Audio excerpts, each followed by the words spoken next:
Hello everybody, I'm Joe. Welcome back to another full Oscars breakdown for the 98th Academy Awards ceremony. We've got some real humdingers here for you. We've got a tight Best Picture race. We've got three tight acting categories. I just can't wait to get into it. You might be thinking, Joe, hold on. Let's start back from the beginning. How do nominations actually work? Take it away, 2025, Joe. The nominees are decided by the members of the Academy, which as of 2024 was made up of 9,905 voting members. These members are separated into different branches that represent each award given out at the ceremony, and the members of each branch vote on the nominees for their respective award. So to put it simply, the actors branch nominates the actors, the directors branch nominates the directors, and the cinematographers nominate the cinematographers. Once the nominees have been decided on and announced, all members of the Academy are able to vote on all categories. Each member is given a screener so they're able to watch all of the nominees, so in theory, everyone should have seen all of the nominated films and be informed enough to vote in all categories. Okay, so now you know how that works. Let's get into our main nominees. Leading on nominations with 16, a record-breaking amount, is Sinners. On its tail is One Battle After Another with 13. And with 9, respectively, is Frankenstein, Sentimental Value, and Marty Supreme. And with 8, that would be Hamnet. All coming in at 4 nominations is F1, Begonia, The Secret Agent, and Train Dreams. And with 2, respectively, we have Avatar, Fire and Ash, Blue Moon, It Was Just an Accident, Surratt, and K-pop Demon Hunters. We're going to begin with the most predictable categories. They're basically a lock. And we're going to be starting with one of the most obvious. It's actress in a leading role. In terms of nominations, there was one snub here. That was Chase Infinity missing out due to Kate Hudson sliding in. But other than that, it was pretty uniform. In terms of our winners at the moment, Jessie Buckley has absolutely swept this year, winning Critics' Choice, BAFTA, SAG, and the Golden Globe. Rose Byrne also picking up the Golden Globe. Those categories are split between comedy and musical and drama. But as things stand, it is pretty obvious how it's going to play out. It will be Jessie Buckley winning the Oscar for leading actress.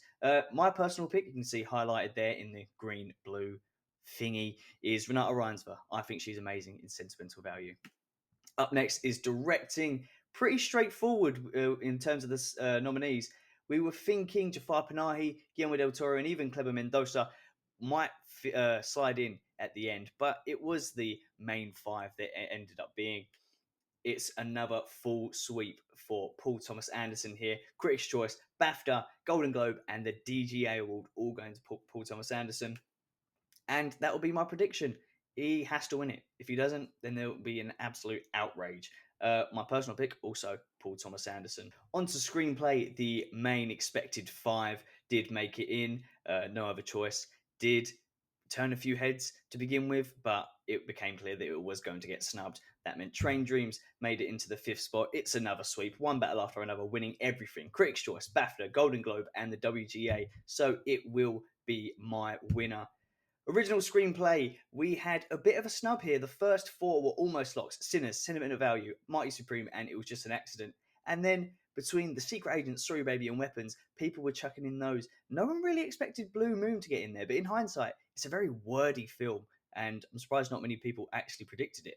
In terms of the winner, though, it is another sweeper. We've got BAFTA, Critics' Choice winner, and WGA winner, Sinners, to be the expected winner. My personal pick would be Sentimental Value. You might be noticing a pattern here.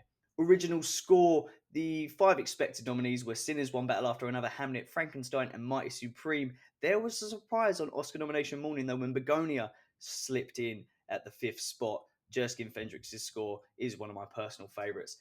The precursor awards has been going to Ludwig Göransson's score for Sinners, Critics' Choice Award, BAFTA, and Golden Globe. So that does make it my winner. Personal choice here, Begonia. I think that score is amazing. Special shout out to One Battle After Another as well. Production design, we're getting into the Frankenstein territory here. Frankenstein, Sinners, Hamnet, Mighty Supreme, and One Battle After Another making it in.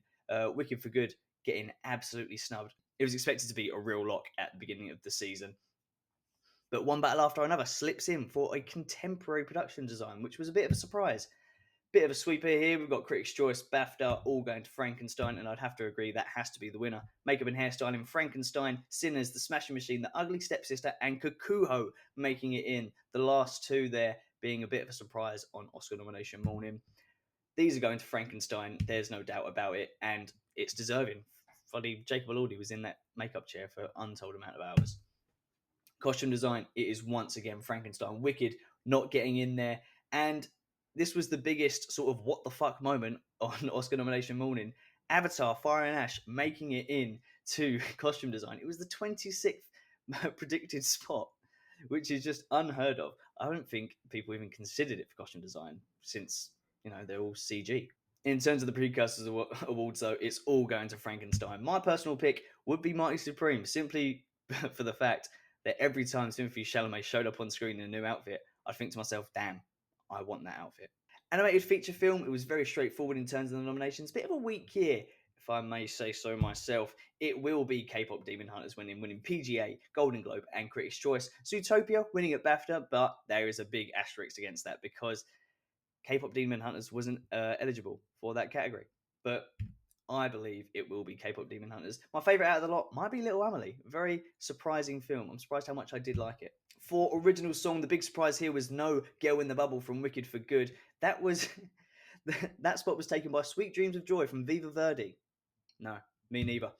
It looks pretty obvious here. It will be Golden by K-pop Demon Hunters. It's a global phenomenon. It won Critics' Choice and it's won Golden Globe already. My personal pick, though, would be I Lied to You. Great song. In terms of visual effects, Avatar, F1, Sinners, The Lost Bus, and Jurassic World Rebirth sneaking in. It's the first Jurassic World film to do so, so that was a bit of a surprise as well. And that's a big nomination for Sinners as well. One of the nominations that took it to the historic number 16 mark. The day Avatar doesn't win a visual effects award will be the day I die. It is almost guaranteed. BAFTA and Critics' Choice precursors, that would be the one. In cinematography, there seemed to be 6 frontrunners, and it was Mighty Supreme that snuck ahead of Hamnet, which missed out here. This one is a little bit more split. Train Dreams won Critics' Choice Award to begin the season, then One Battle After Another won BAFTA, and then it cemented its place in the cinematography category with the ASC win. In my opinion, that will be the winner, and my personal opinion, it will be Train Dreams. I think the cinematography in that film is breathtaking. For editing, there was a surprise for me, at least. I didn't expect Sentimental Value to get nominated at all.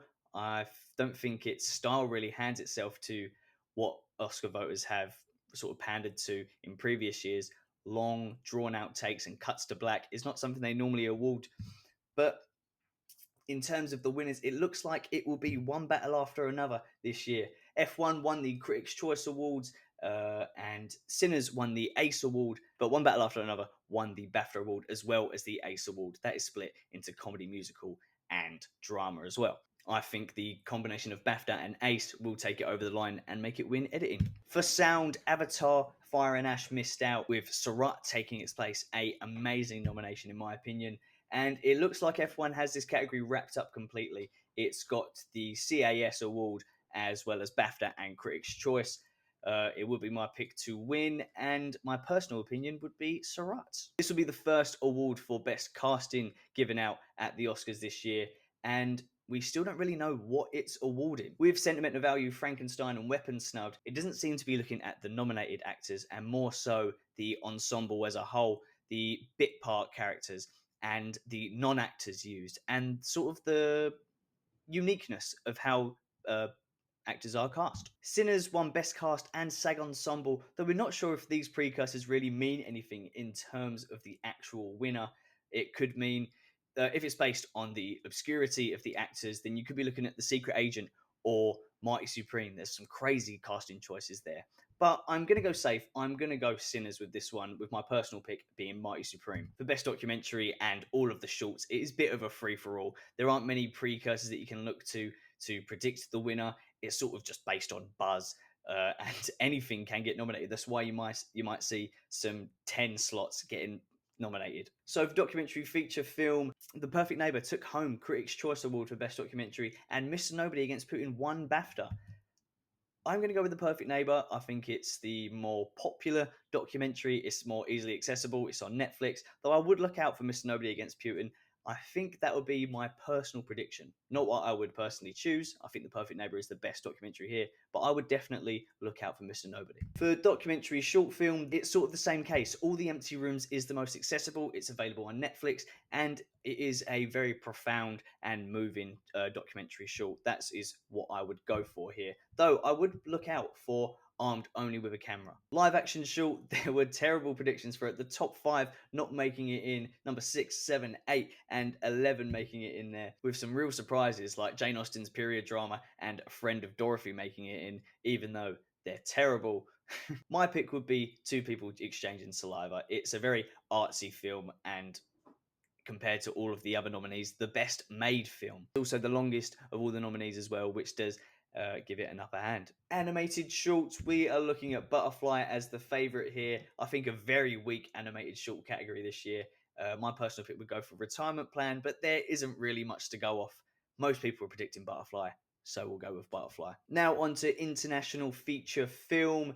The real snub here was No Other Choice, South Korea's submission, and in its place was Tunisia's submission, The Amazing, The Voice of Haim Rajab. The Critics' Choice Award for International Film went to The Secret Agent. Again, an asterisk against that one, as Sentimental Value wasn't eligible as it was nominated for Best Picture at Critics' Choice, but it did win Golden Globe against Sentimental Value, so it does have a one-up there. Sentimental Value bounced back, though, with a win at BAFTA. I think with the amount of nominations Sentimental Value has, it will win here. It's got 4 acting nominees. It's up for screenplay, director. I think it's too strong to lose. Now we're on to the juicy part, the acting category, starting off with actor in a supporting role. There was a big surprise on Oscar nomination morning with Paul Mescal not getting in for Hamnet and Delroy Lindo with 0 precursor awards making it in for Sinners. This was almost unheard of. The top 5 was a lock. Everyone was predicting that. Very few people had Delroy Lindo, but he made it in. Things got off to a weird start with Jacob Elordi winning at Critics' Choice Awards, and then Stellan Skarsgård winning at Golden Globe. Then out of the blue, Sean Penn wins at BAFTA and follows it up with the SAG win.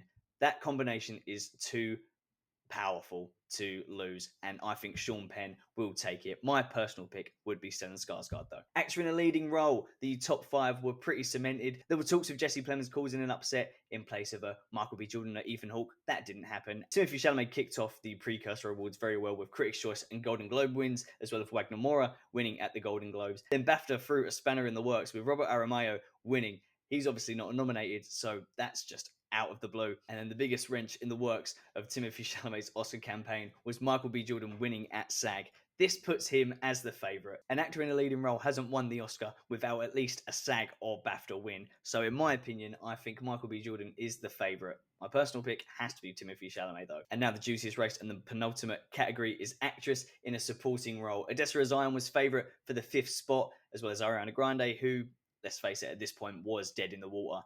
It didn't go to either of them. It went to Elle Fanning for Sentimental Value, which I was very happy about. Precursor Awards got off to a weird start, with the Critics' Choice Award going to Amy Madigan for a role in Weapons. This was followed up by Tiana Taylor winning at the Golden Globes.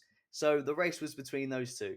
At BAFTA, it messed things up again. Wunmi Mosaku won the award for BAFTA. Is it English bias? Is it a sign that she will be winning the Oscar? Who knows? Amy Madigan's case was then backed up even more with her win at SAG. So going into it, Amy Madigan has the best haul.